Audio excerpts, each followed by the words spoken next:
నిర్మల్ జిల్లాను భారీ వర్షాలు ముంచెత్తాయి. జిల్లా వ్యాప్తంగా కురిసిన భారీ వర్షాలకు వాగులు వంకలు పొంగి పొర్లుతున్నాయి.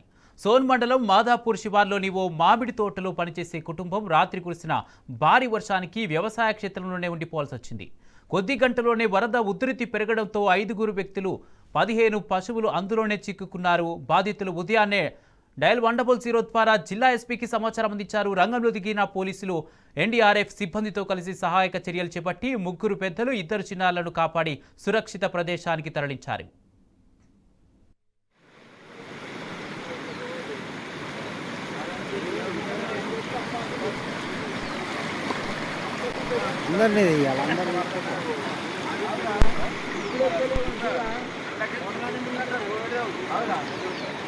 pindah ko na yan dapat pa. Sige na.